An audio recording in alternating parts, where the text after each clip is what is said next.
আসসালামু আলাইকুম বন্ধুরা, আমরা 25 নম্বর সৃজনশীল প্রশ্নের সমাধান এখন দেখব।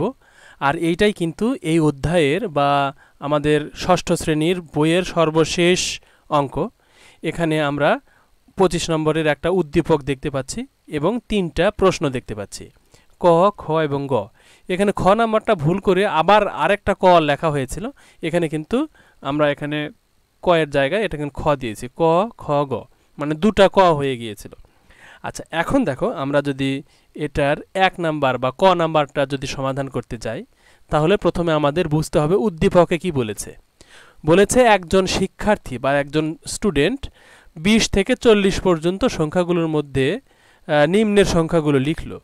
এই যে 21, 37, 40, 22, মানে 20 থেকে 40, তার মানে সর্বনিম্ন লিখেছে 20 আর সর্বোচ্চ লিখেছে 40। এখানে কিন্তু এটাই বোঝাচ্ছে। তাহলে ক নম্বরে বলেছে এখানে প্রদত্ত সংখ্যাগুলোর মানের ক্রম অনুসারে সাজিয়ে লেখো। জাস্ট আমরা ছোট থেকে শুরু করব, মানে 20 থেকে শুরু করব। তাহলে এখানে আমরা দেখব যে সর্বনিম্ন বা সবচেয়ে ছোট উপাত্ত কোনটি। আমরা দেখতে পাচ্ছি যে এই যে 21-এর চেয়ে ছোট কিন্তু এখানে নাই। তাহলে আমরা 21 থেকে শুরু করব। অবশ্যই 21 এই যে একবার আছে, তারপরে এখানে একবার আছে, এভাবে আমরা 21 কয়বার আছে সেটা আমরা এখানে লিখব এবং যেটা লিখব সেটাকে এখানে কিন্তু একটা দাগ দেব। আচ্ছা, তারপরে আমরা একবারে সর্বশেষ দেখতে পাচ্ছি যে 40 পর্যন্ত লিখেছে। দেখো 40 এই যে একটা, তার নিচে এখানে একটা, এখানে একটা, এরকম করে 40 আমরা 3টা পাচ্ছি। সুতরাং আমরা 21 থেকে শুরু করে 40 পর্যন্ত এভাবে ধারাবাহিকভাবে ঊর্ধ্বক্রম অনুসারে আমরা কিন্তু সাজিয়ে লিখলাম। এটাই কিন্তু আমাদের ক নম্বরের সমাধান। জাস্ট সাজিয়ে লিখতে বলেছে ক্রম অনুসারে। অবশ্য তোমরা বড় থেকে ছোট সাজিয়ে লিখলেও কিন্তু কোনো সমস্যা হবে না। এরপরে আমরা চলে যাই খ নাম্বারে। খ নাম্বারে বলেছে উপাত্তগুলোর মধ্যক ও প্রচুরক নির্ণয় করো। এটা করার জন্য আমাদের ক নম্বরের সহায়তা বা হেল্প নিতে হবে। যেহেতু উদ্দীপকে এখানে উপাত্তগুলো সাজিয়ে দেওয়া নাই, আমরা কিন্তু এই যে ক নম্বরে সাজিয়ে নিয়েছি। সুতরাং ক নম্বরে থেকে আমরা যদি এখানে দেখি যে আসলে এখানে যে কয়টা উপাত্ত রয়েছে এগুলো কিন্তু আমাদের সাজিয়ে লেখা হয়েছে। তাহলে আমরা এখানে লিখতে পারি যে এখানে মোট সংখ্যা আছে 30টি বা মোট উপাত্ত আছে বা ডাটা আছে 30টি। এখন এই 30-এর মাঝখানে কোনটা হবে? মাঝখানে বের করার জন্য আমরা যদি 2 দিয়ে ভাগ করি তাহলেই তো মাঝখানে বের হয়ে যায়। তার মানে মধ্যবর্তী সেটা হলো 15।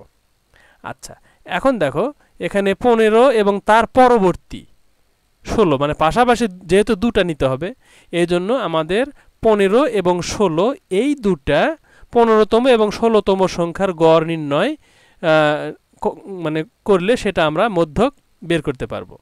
তাহলে 15তম সংখ্যা এবং 16তম সংখ্যা অবশ্যই এলোমেলোতে নয়, আমাদের এই যে এই জায়গায় সাজিয়ে যেখানে নেওয়া হয়েছে এখানে। তাহলে 15তম এবং 16তম সংখ্যা যোগ করলে আমরা পাচ্ছি যে এখানে 32 আর 32 মিলে 64। সেই 64কে 2 দিয়ে ভাগ করলে আবার 32 হয়। আচ্ছা, এখন আমরা কিন্তু এই 32 এটাই কিন্তু আমরা পেলাম মধ্যক। এখন দেখো প্রচুরক কি হবে। এই খ নাম্বারের কিন্তু দুটা অংশ, একটা হলো মধ্যক নির্ণয় করতে বলেছে আর একটা হলো প্রচুরক নির্ণয় করতে বলেছে।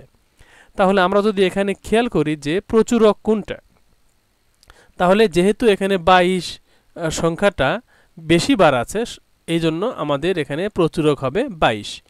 আচ্ছা, এরপরে আমরা গ নাম্বার বা সর্বশেষ যে প্রশ্ন এটা আমরা দেখব। প্রদত্ত তথ্য উপাত্তের রেখাচিত্র অঙ্কন করো।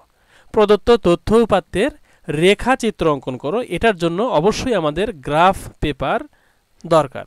তাহলে আমরা যদি গ্রাফ পেপার নিয়ে যদি আঁকার জন্য আমরা কি করব, ক থেকে তথ্য নিয়ে সারণীভুক্ত করি।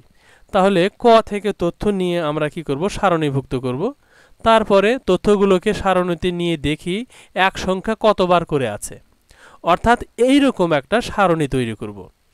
অর্থাৎ এতগুলো আমরা লিখব না, 21 কয়বার আছে সেটা লিখে দিলাম। 2 বার না, এখানে দেখো 21 2 বার আছে, 22 আছে 8 বার, এরকম করে 25 আছে 2 বার, 32 আছে 4 বার, 35 আছে 3 বার, 37 আছে 5 বার, 39 আছে 3 বার, 40 আছে 3 বার।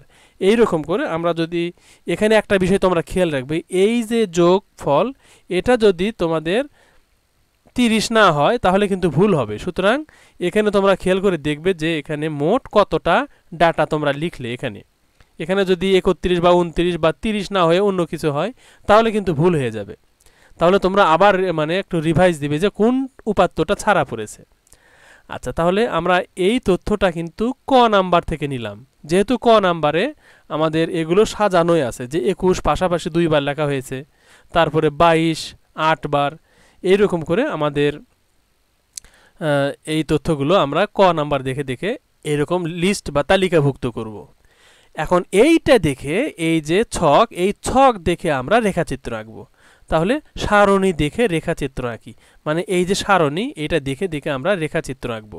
তাহলে রেখাচিত্র আঁকার জন্য এখন আমাদের দরকার গ্রাফ পেপার। এরকম আমরা একটা গ্রাফ পেপার নিলাম, নিয়ে অবশ্যই আমরা দুটো অক্ষ আঁকবো। আচ্ছা, আর এই যে এইটা দেখে দেখে আমরা কাজ করব, এই সারণীটা দেখে। এইটা আমাদের এখানে লেখার প্রয়োজন নয়, আমরা যেহেতু এখানে এটা দেখে দেখে করব এই জন্য আমরা এটা এখানে রাখলাম আপাতত, তারপরে এখান থেকে আমরা এটা তুলে দেব। আচ্ছা, এখন দেখো আমরা একটা নিচে একটা মানে এক্স অক্ষ যেটা নিচে থাকে এটা আমরা আঁকলাম, তারপরে উপরে আঁকবো ওয়াই অক্ষ।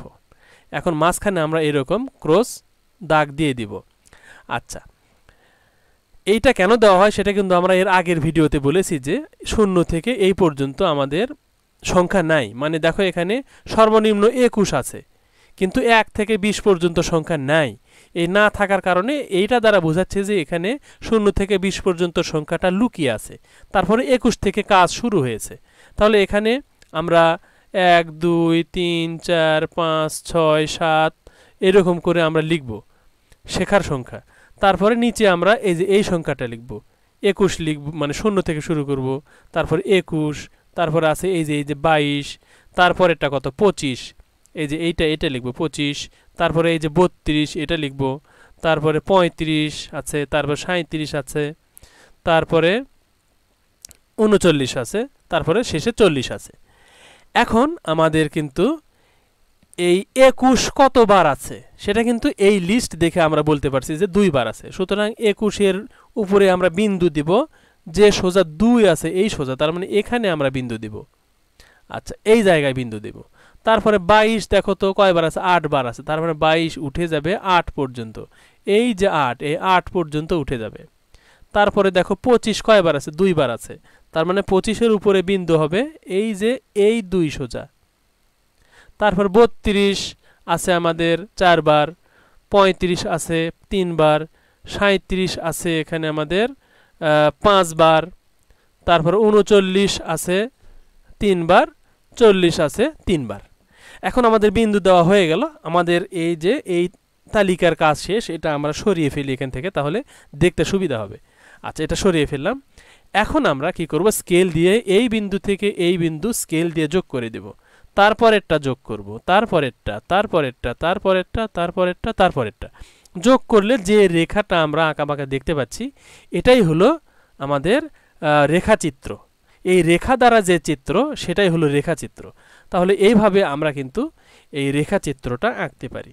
সেই সাথে আমরা চ্যাপ্টার 8 শেষ করলাম, আর ক্লাস 6-এ কিন্তু এই 8টাই চ্যাপ্টার রয়েছে। সুতরাং আমরা কিন্তু এই ক্লাস 6 এটাকে আমরা গুড বাই জানাতে পারি। এবং তোমরা ক্লাস 6-এর এই মানে ভিডিওগুলো আবার দেখবে, যেহেতু বার্ষিক পরীক্ষায় এই শেষে থেকে প্রশ্ন হতে পারে, এর জন্য তোমরা বারবার দেখবে। আর তোমরা অবশ্যই ক্লাস 7-এর অঙ্কও কিন্তু এর চেয়েও ভালোভাবে কিন্তু দেওয়া হয়েছে, সেখানে তোমরা কমেন্ট করতে পারবে।